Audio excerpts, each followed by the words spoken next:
Okay, today we're going to be starting a new section, and the new section is called Virtual Work Principle and Unit Load Method for Deflections. So, why are we doing this? Firstly, we're doing this because the theory of virtual work, or the unit load method, is probably the fastest way that you can use to calculate a deflection. So we're talking about a deflection of a beam or a deflection of a truss. So for example, if you had a truss like that, and we'll be seeing trusses in this section here. So remember, if you go back to the prerequisites at the start of the course, one of the prerequisites was to know the method of sections and method of joints. So if you're not already familiar with that, I suggest that you have a look at that again before we continue. So here you may have a truss, and then say, for example, this truss is under two loads here. And for example, here, after the truss has deflected downwards, just sketch it out quickly. You might want to be able to calculate that deflection there. So if you wanted to know that deflection there, then to my mind, this might be the only method that you can use to work out deflections of trusses.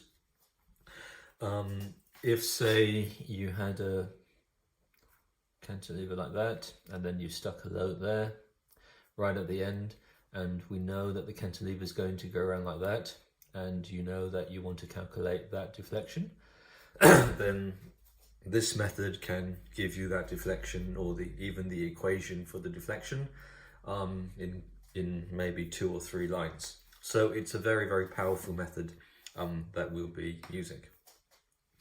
So it gets a bit confusing sometimes. We've got the real world and we've got the virtual world. So the real world is where we're looking for the real deflection, and on the other hand there would be a virtual world. So until it's crystal clear, maybe I'll take that out when I'm talking about the virtual world.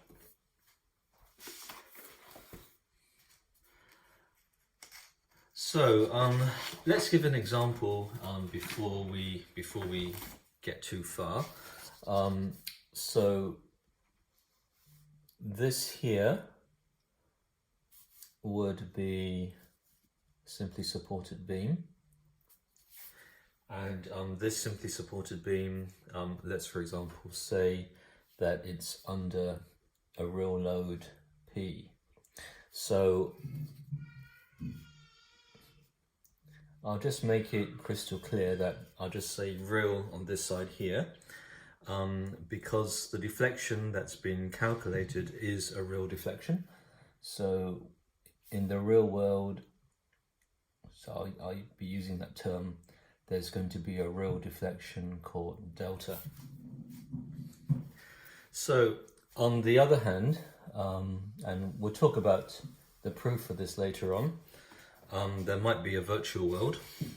So this is signified the virtual world, and we've got the virtual world here on this side here, which I'll call the virtual world, and then we would have exactly the same beam like you've seen here, and then it would be under, this time I'm going to stick 1. Okay, I'm going to stick 1, and I'll call that the virtual force. So this is a virtual world, and same beam with a unit load on, and I will put a bar on top of that. Okay, so whenever you see the bar, you know that that's a virtual force. So this one is a real force because it doesn't have the bar, and this one is a virtual force because it has a bar. Now, if we go here, back to the title, you can see virtual work principle and unit load method for deflection. So sometimes students get a bit confused. That unit load method for deflection is the 1 bar. Okay, that's the unit load for deflection, which is the 1 bar. But it doesn't have to be 1.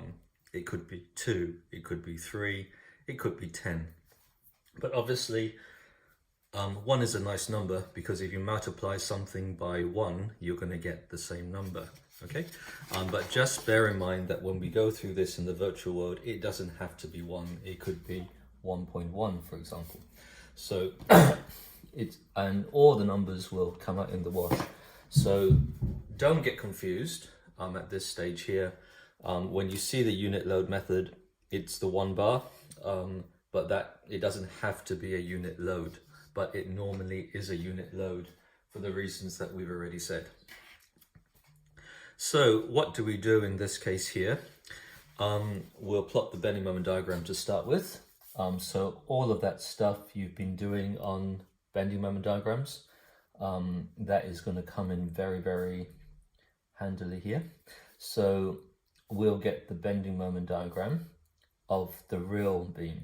Okay, so this is the bending moment diagram of the real beam. So everything here is real deflection and real bending moment, and the bending moment, the maximum bending moment is PL over 4. So if we set the span of the beam is L over 2 times P over 2, so we know that's going to be PL over 4. So I'll just write that down there, and remember it's real, PL over 4, okay, as the real bending moment. Now, on the other hand, in the virtual world, we will also have a bending moment diagram. So my bending moment diagram, in this case here, under the 1 bar is going to be 1 bar L over 4.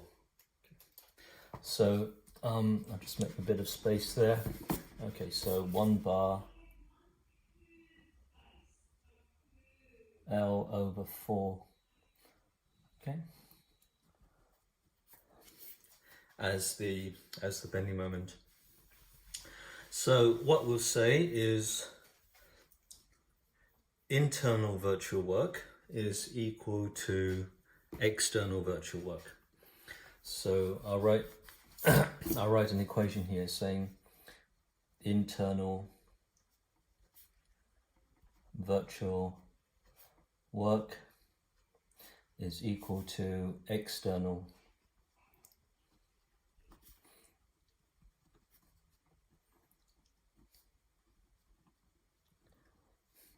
and one of the subtleties of this is that we're assuming that under this virtual or pretend load, we are assuming that there isn't going to be any deflection. Okay. So the external virtual work, so let's handle the external virtual work. So this is the real world and this is our artificial virtual world. So whether we use internal or external, we're going to assume it's the same. Yeah, I'm busy. Yeah, I'm busy. Okay, yeah, but I'm busy. No, I'm doing a lecture, okay?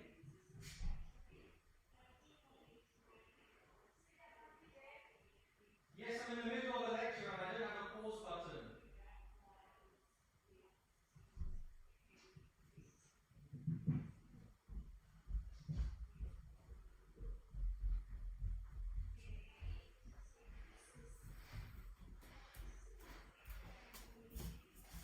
So we've got the internal virtual work and we've got the external virtual work. So the external virtual work is going to be 1 multiplied by the real deflection. So the external virtual work is going to be 1 multiplied by the real deflection. So I'll put 1 bar here. So maybe you can see why it's 1 and not something else. Okay. And the internal virtual work is going to be equal to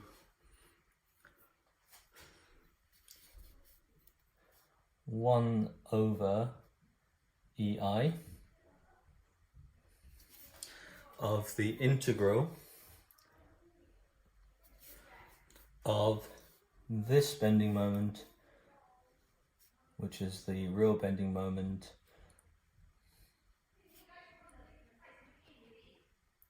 multiplied by the virtual bending moment. Okay. Which I'll show like that. So don't worry at this stage here. So it's a bit like work done is force times distance, or we're talking about energy. But here, this real beam has deformed like this with that bending moment diagram, and this virtual with the 1 bar has formed that bending moment, and we're going to multiply the two by each other. So at this stage, there are going to be 3 methods that you can use for the integration. So please don't worry at this stage. Everything should be quite clear at the end. But there are 1 of 3 methods that can be used to solve it. So one method is direct integration.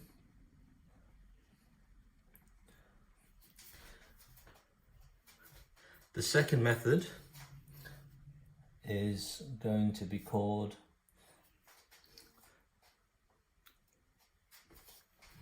let me see, well, it's called the graphical method, but I'll see if I can show it to you where. Yeah, there it is, graphical method. So the second method is the graphical method, and the third method that you could use to solve this, we are going to be calling this Appendix 3.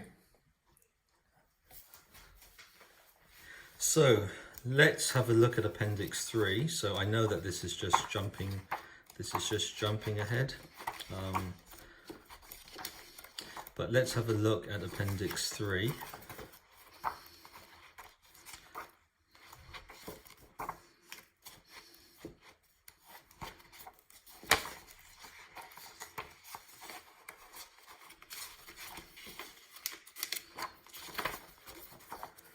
Which of course you will get in the exam, and there it is. So in the exam you may be referring to this, or in real life if you're doing this sort of calculation you might be referring to this. So don't worry at this stage, but we'll talk about Appendix 3. Now look at Appendix 3 and just see if you can recognize any shapes. So we know that the real bending moment diagram looks like that, and we know that the virtual bending moment diagram looks like that, and we can see in Appendix 3 that there is a shape that looks like the real one and also the virtual one. So it doesn't really matter that it's not shown on the bottom side, so don't worry about that too much. For now, just concentrate on looking at the shapes. So we're going to say that the real one is going to be shape 8, and the virtual one is also going to be shape 8. Now let's have a look down here. So 8 for the real one and 8 for the virtual one leads to an equation L over 3 A8 squared. Okay. So let's write that out. L over 3 A8 squared. So let's turn that out. L over 3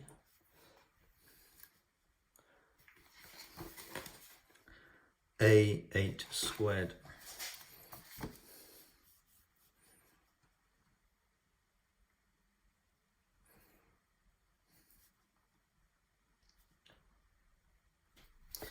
So they're going to be 2 8s in this case here, and one of the 8s is going to be, let's just go back and have a look at that.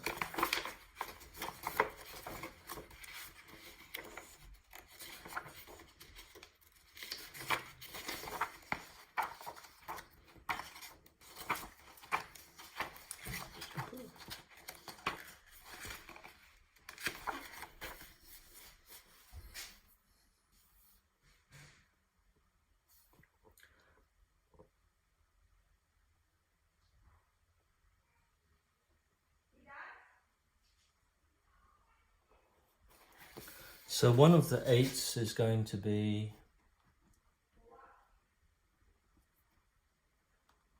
PL over 4, and the other 8 is going to be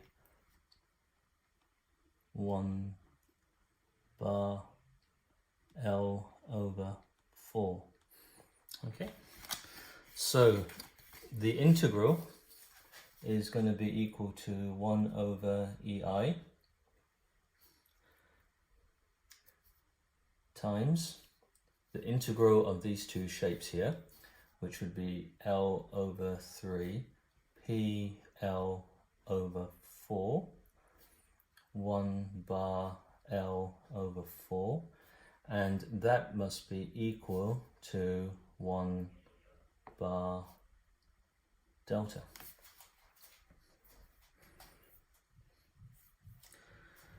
So we can see that's why it's called the unit load method, because of the 1. And I did say that the 1 could be anything. It could be 1.1, it could be 10, it could be 8, it could be any number you want. And the reason why is because it would cross each other out on either side.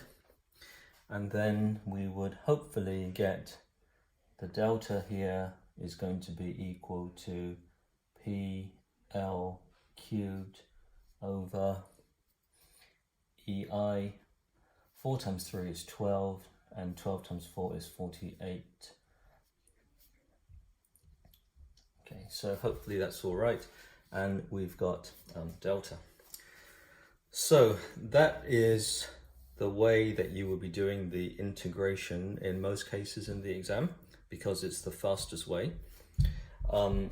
Another way to do it would be what's called direct integration, where you'll be working out that equation down there, which is just going to be P over 2 times X, and integrating that between 0 and L by 2, and then multiplying it by this side here, which would be 1 bar over 2 multiplied by X, going down that line there, from 0 to L over 2.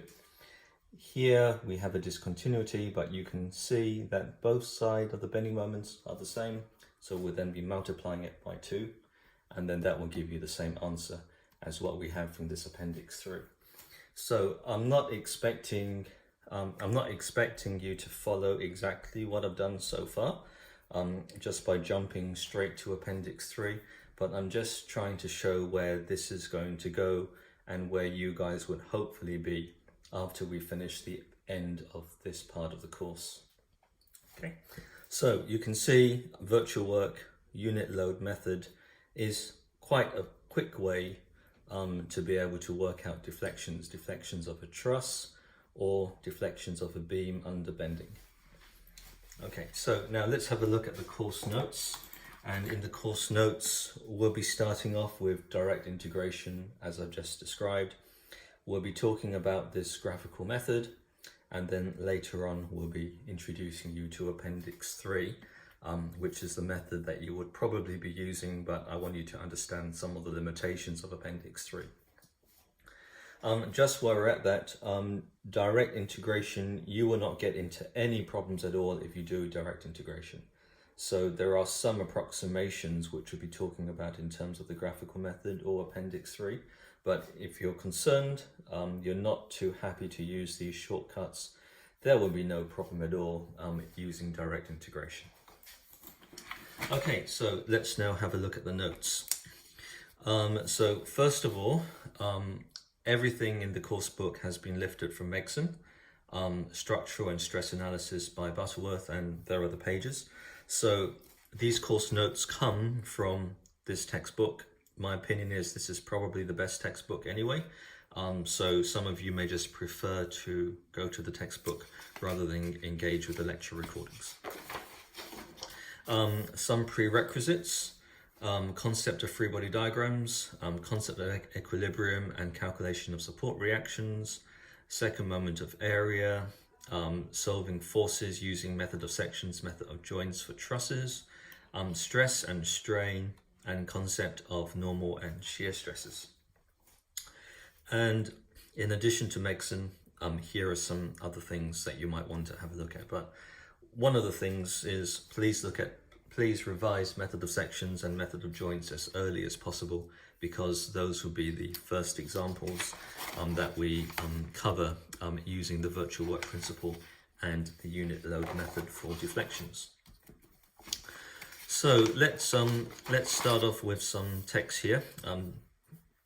What we're going to be doing is we're going to be introducing it, talking about the principle of virtual work, 2 bits, virtual work for a particle, virtual work for a rigid body, virtual work for a deformable body, and then virtual work of external loads, internal forces, and then the signs of external and internal virtual work. So this is just the sign, how we multiply things out and make sure that we have, whether it be positive or negative. Remember, 2 positives make a positive and 2 negatives make a negative. So you might just have to keep a track of those things as we go along. And then we've got the unit load method, and then we've got the graphical integration of the function products, finally leading to Appendix 3, formulas for the integration of function products. So I've just introduced you to Appendix 3, and we'll talk about that later on. So we'll have a look at the introduction in a minute. Let's just jump ahead.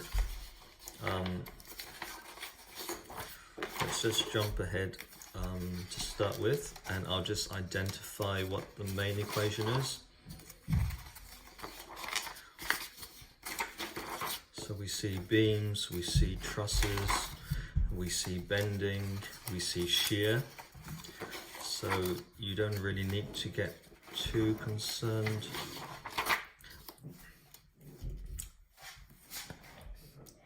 This one here, equation 25, is the main equation, which we'll be having a look at.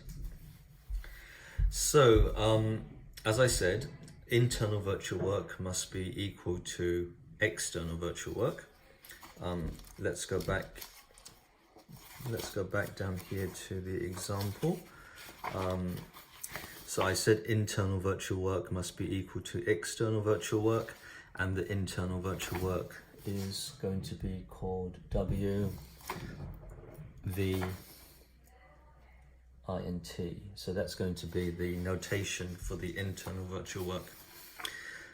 So looking at this, the external virtual work part is going to be quite easy in all cases here.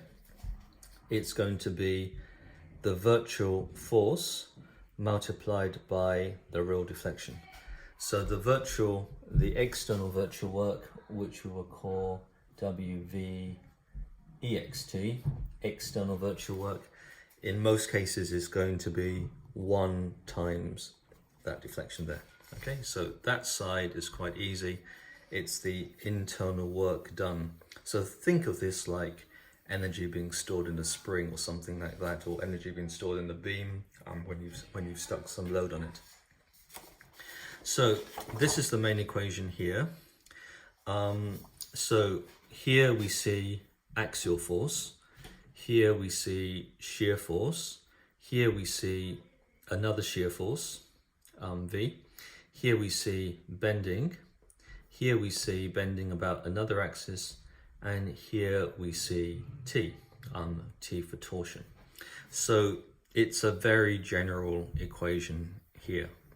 So when you're looking at a beam, which is this case here, we are assuming that that portion is 0, that portion is 0, that portion is 0, that portion is 0 because that's the bending about the minor axis, and there's no torsion. So the internal virtual work for a beam is just going to get down like that. So I might just like to write that out for the beam here. So that would be the integral from 0 to L,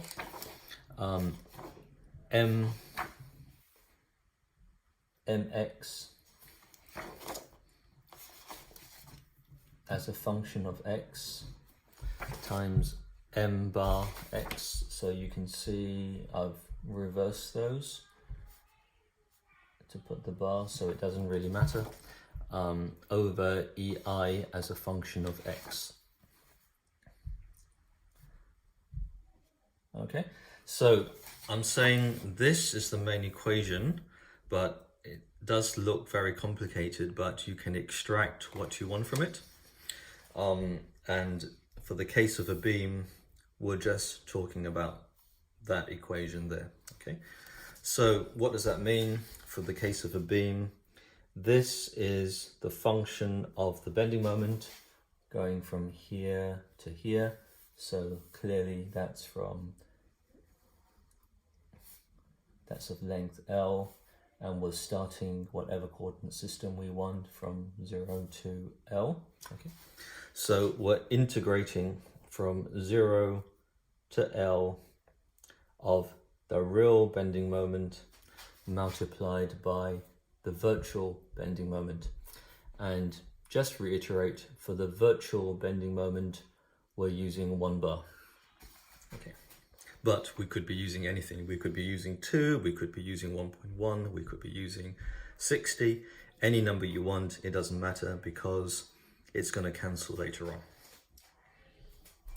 So the internal virtual work for a beam is generally going to be that equation there. Okay, integral 0 to L over ei m real times m virtual, integrate that and you will get your internal virtual work. Okay. Now what happens when we have a truss? When we have a truss, so we're going to have a truss like that. So with a truss, in the case of a truss, we're saying shear is 0, shear is 0, bending is 0, bending is 0, torsion is 0. So for the case of a truss, the internal virtual work relates to that. So let's have a look at this one here. It's EA, or the axial stiffness of the member, and that is the real axial force, and that's going to be the virtual axial force. So as I keep on saying, don't worry, it's not as complicated as it looks, and it's actually quite straightforward. I'm just trying to show you where things would come to at the end. So for the truss, we would have the W, V, I and T must be equal to the EXT. So this one's going to be 1 times delta for the reason that we've talked about before. And then this one here is going to be the integral of 0 to L of n bar nx times n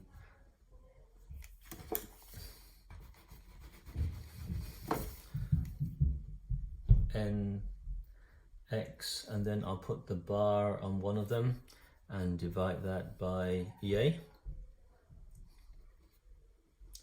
And don't worry about this too much. What it basically means is you would work out the force in every single member under the real case. You would work out the force in every member under the virtual force of 1, and you would just be multiplying the two together. So don't worry about that. So I've explained the sort of questions, or I've explained the sort of things that we will be calculating using this theorem of virtual work. Let's have a look at some of the notes. So this part lays the ground for statically indeterminate structures. So after this, we'll be looking at what's known as the flexibility method, and the flexibility method requires you to do these calculations as part of it. So the next part of the course is going to be the flexibility method, and in order to solve these problems for using the flexibility method, you will have to use the principle of virtual work. Okay. So it lays the ground for statically indeterminate structures. Methods of analysis of such structures can use concepts of work and energy, and in particular the principle of virtual work. So yes, you can use slope deflection method for statically indeterminate structures, but there are some things that the slope deflection method cannot cope with. For example, within the slope deflection method, how do you account for shear deformations? This is a more general method. The principle of virtual work has many useful extensions, derivatives, and applications, including a quick method for calculating deflections of beams, frames, and trusses. So within this section of the course, you might be able to calculate a frame like that, and you might be able to calculate at the end what the horizontal reaction is. And unlike the slope deflection method so far, you would be able to put that load at a different position, which would then cause the frame to swing. Anyway, we'll talk about that later on. So beams, frames, trusses, both statically determinate and indeterminate, and this is called the so-called unit load method, and it's introduced in this part of the course. The unit load method is widely used as the basic tool of analyzing statically indeterminate structures by the so-called flexibility or force method. What I might like to emphasize here is that the flexibility or the force method is a matrix method. So those of you who have worked in industry or use computer packages to work out deflections, there is a matrix behind the computer package. So slope deflection method is good for hand calculations, but when you've got big structures, many members, you're down to using matrices. And the flexibility method can be programmed, set up the matrix, and then invert the matrix, and then you can solve for your deflections. So that's just to let you know how it's different from the slope deflection method. Incidentally, there's another method called the stiffness method. And the stiffness method and the flexibility method are almost the same. The stiffness of a structure K is equal to 1 over the flexibility. Okay, so, and both are matrix methods. So when you use computer software in industry, which you will later on if you go on to become structural engineers, that computer software is all based around a matrix. So, principle of virtual work. Now, when a constant force, so here's a particle, and when there's a constant force that moves it from one point to the other, the work performed by the force is force times distance.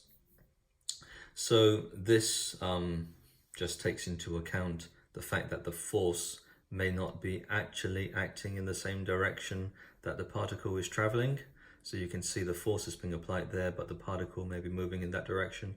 And so you're going to have to resolve it to work out the work done only in the direction that the particle moves. Okay.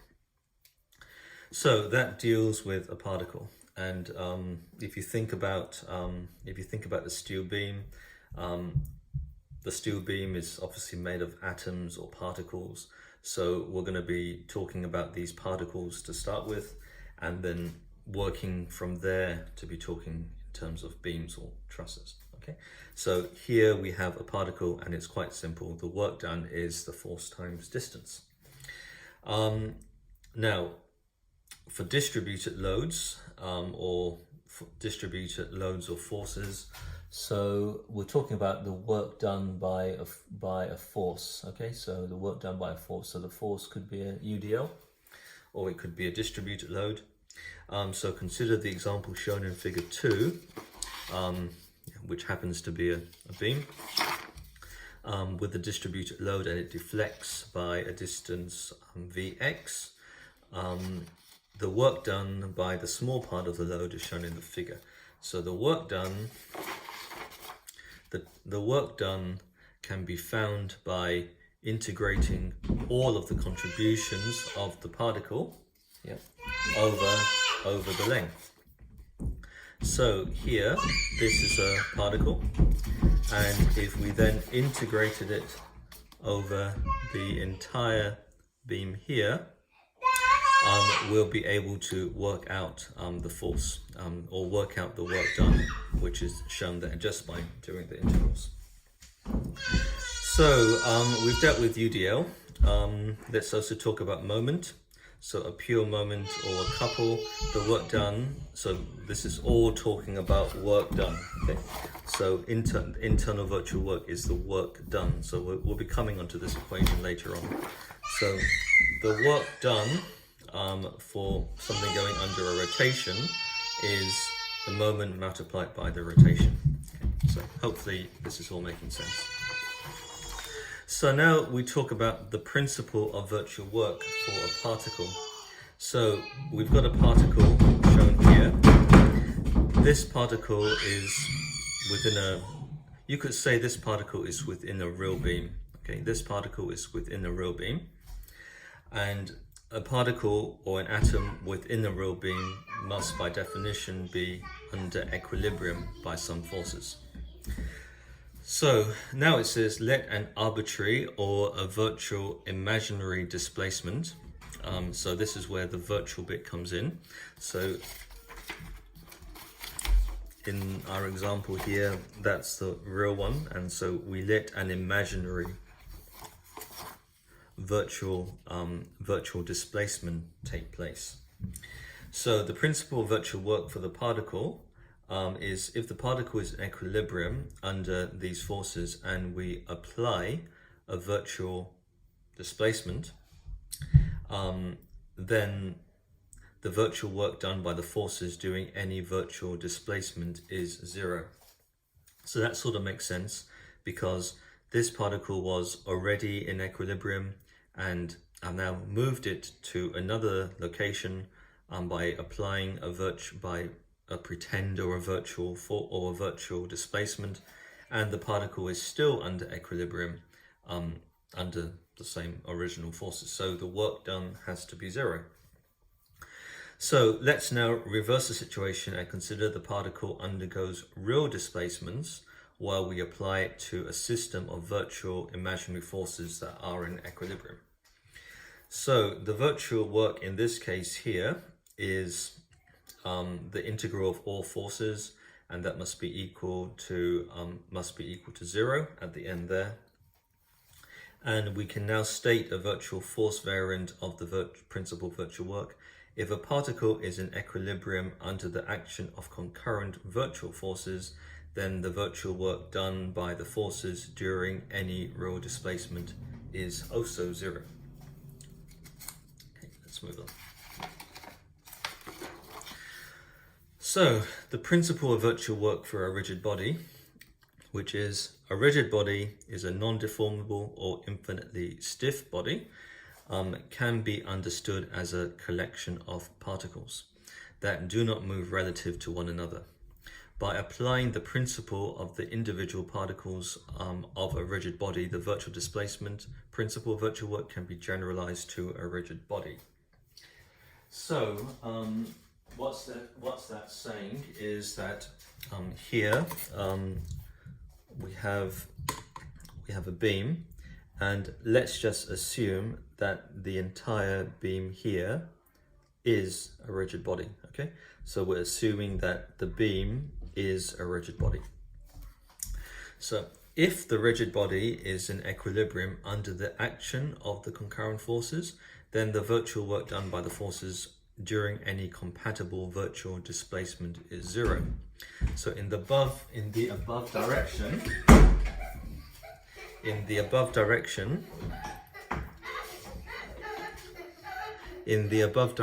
the displacements that satisfy the rigid body assumption are zero. And the virtual force variant of the principle is if a rigid body is in equilibrium under the action of the concurrent virtual forces, then the virtual work done by the forces during any real displacements is 0. So let's see how let's see how this works out in an example. Okay.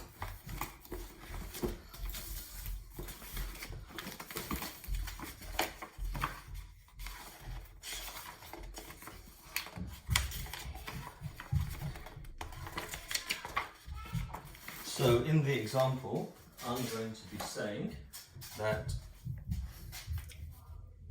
I've got a beam like this here, okay, and we've got a force going down there, and I might just call that P, okay. So you could say, what are the reactions? So we can use statics, of course, and say that's P over 2, and we can say that that's P over 2, okay? And of course, that one there is going to be 0. But there's another way to do this. So the other way, not using statics, is to say that, okay, so we've got a force P acting downwards, and we assume this is a rigid, undeformable body. I now break equilibrium here. Okay, so I've broken equilibrium down there, and I've lifted the end of the beam. Sorry, that showed the deformation. I've lifted the end of the beam up by a distance delta. Okay. So down here, let's do it another way. Let's say that I have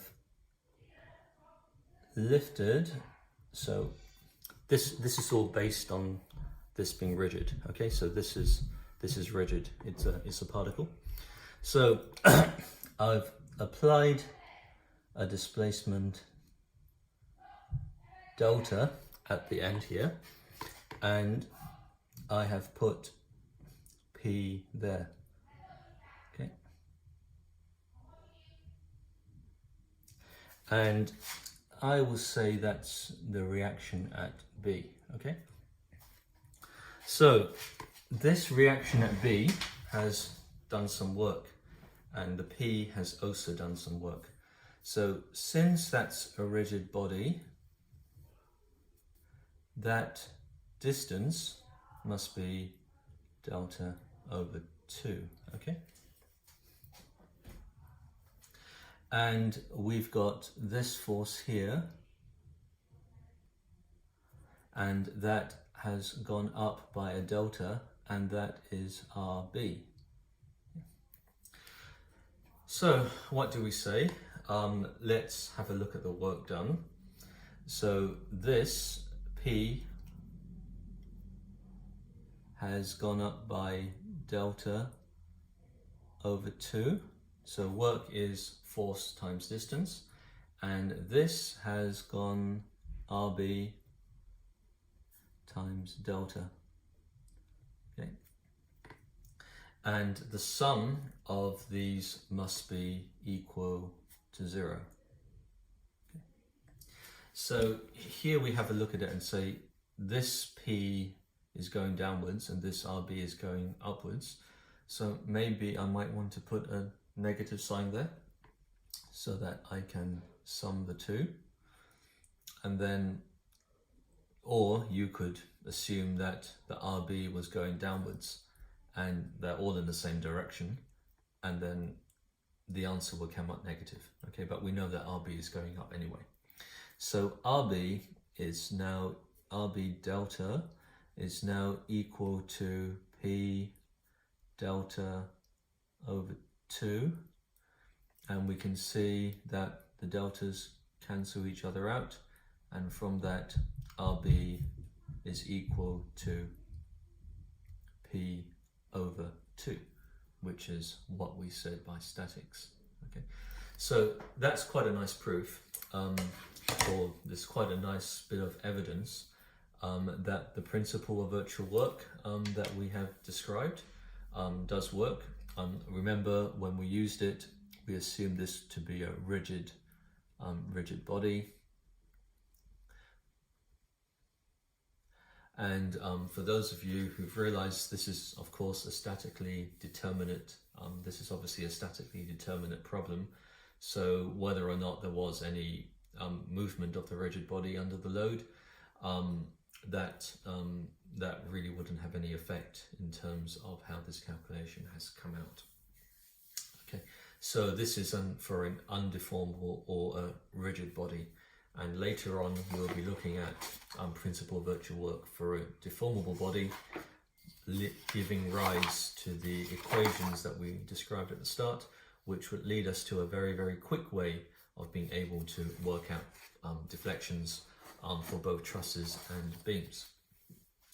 So what I'll say at this stage here is go to the Dropbox and just have a look at the proof, which would do exactly the same thing, but for UDL,